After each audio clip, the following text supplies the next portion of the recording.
اب دیکھیے یہ جو اسلام کا دور زوال ہے، اس میں اللہ تعالیٰ کی طرف سے اسلام کی حفاظت کا کیا اہتمام ہوا ہے، یہ بہت اہم نقطہ ہے، اسے توجہ سے سنیے۔ اس لیے کہ نبوت تو ختم ہو گئی محمد الرسول اللہ صلی اللہ علیہ وسلم پر، لا نبی بعدی، ختم نبوت ہو گئی، مہر لگ گئی، دروازہ بند ہو گیا، کھڑکی بند۔ لیکن اس دین کی حفاظت، انسان تو ختم نہیں ہوئے، انسانوں کے لیے رحمت کیسے جاری رہے؟ وہ تسلسل، وہ خلا جو ختم نبوت سے پیدا ہوا ہے، اسے اللہ تعالیٰ نے 3 چیزوں سے پورا کیا۔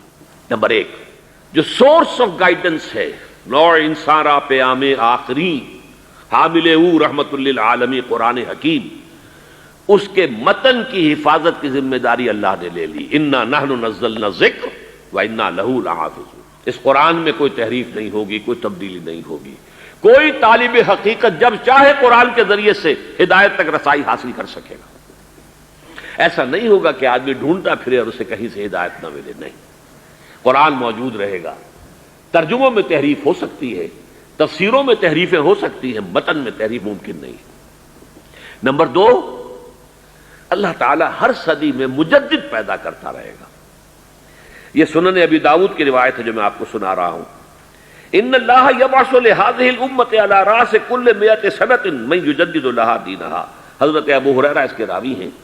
اللہ تعالیٰ اس امت میں ہر صدی کے سرے پر ایسی شخصیات کو کھڑا کرتا رہے گا جو دین کو تازہ کر دیں گے۔ دین کی تعلیمات پر جب غبار اور گردہ آ جاتا تھا تو اللہ تعالیٰ جو ہے وقتاً فوقتاً ایسے صاحب ہمت لوگوں کو کھڑا کرتا رہا ہے، مجددین کو، کہ جنہوں نے دین کی اصل تعلیم کو تازہ کر کے، زندہ کر کے دنیا کے سامنے پیش کر دی۔ ان کے بارے میں یہ نوٹ کر لیجئے کہ علماء کا اس پر اجماع ہے کہ اس حدیث کا یہ مطلب لینا درست نہیں ہے کہ ایک صدی میں ایک ہی مجدد ہوگا، متعدد بھی ہو سکتے ہیں، بیک وقت بھی ہو سکتے ہیں کئی۔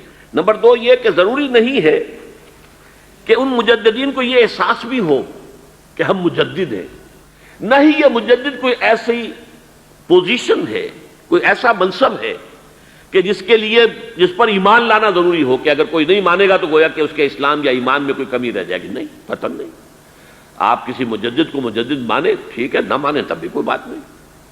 تو اس حوالے سے ذرا اس میں احتیاط کی ضرورت ہے۔ اور نمبر 3، یہ ضمانت دے دی کہ اس امت میں ایک گروہ ہمیشہ حق پر لازماً قائم رہے گا، کتنی ہی گمراہی پھیل جائے، ایسا نہیں ہوگا کہ پوری امت گمراہ ہو جائے۔ یہ متفقون علیہ روایت ہے اور اس کے راوی حضرت امیر معاویہ ہے رضی اللہ تعالی عنہ۔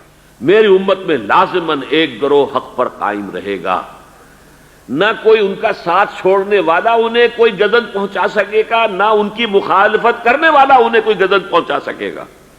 وہ حق پر قائم رہیں گے اسی طرح یہاں تک کہ اللہ کا فیصلہ آ جائے۔ تو یہ گروہ جو ہے، ایک گروہ لازماً رہے گا۔ یہ اس گروہ کے عنوان بدلتے رہیں گے، یہ نہیں ہے کہ وہ ایک ہی نام سے چلا آ رہا ہوگا، جیسا کہ ہمارے ہاں عام طور پر جو فرقہ پرست لوگ ہیں وہ سمجھتے ہیں ہمارا فرقہ جو ہے وہ گروہ ہے۔ نہیں، وہ تو دین کی اصل تعلیم کو لے کر کوئی مجدد آئے گا، اس کے گرد کچھ لوگ جمع ہو جائیں گے، وہ ایک طائفہ بن جائیں گے، ایک جماعت بن جائیں گے، کچھ عرصے کے بعد ان میں بھی زوال آ جائے گا، وہ فرقے کی شکل اختیار کر لیں گے، اللہ کسی اور کو اٹھا دے گا، ایک نیا گروہ پھر وجود میں آ جائے گا۔ ایک تو بڑی امت ہوگی جو آج تقریباً 1.25 ارب یا 1.5 ارب مسلمان ہیں، 150 کروڑ یا 120-125 کروڑ مسلمان دنیا میں ہے، یہ ہے گریٹر مسلم امہ۔ ان میں جو لوگ واقعتاً دین پر عمل پیرا ہو، کاربند ہوں، دین کی جد و جہد کر رہے ہوں، دعوت الی الخیر نہی عن المنکر اور امر بالمعروف کی جد و جہد کر رہے ہیں، وہ ایک چھوٹی امت ہوتے ہیں۔ وَلْتَكُن مِّنكُمْ أُمَّةٌ يَدْعُونَ إِلَى الْخَيْرِ وَيَأْمُرُونَ بِالْمَعْرُوفِ وَيَنْهَوْنَ عَنِ الْمُنكَرِ وَأُولَٰئِكَ هُمُ الْمُفْلِحُونَ اللهم ربنا اجعلنا منهم۔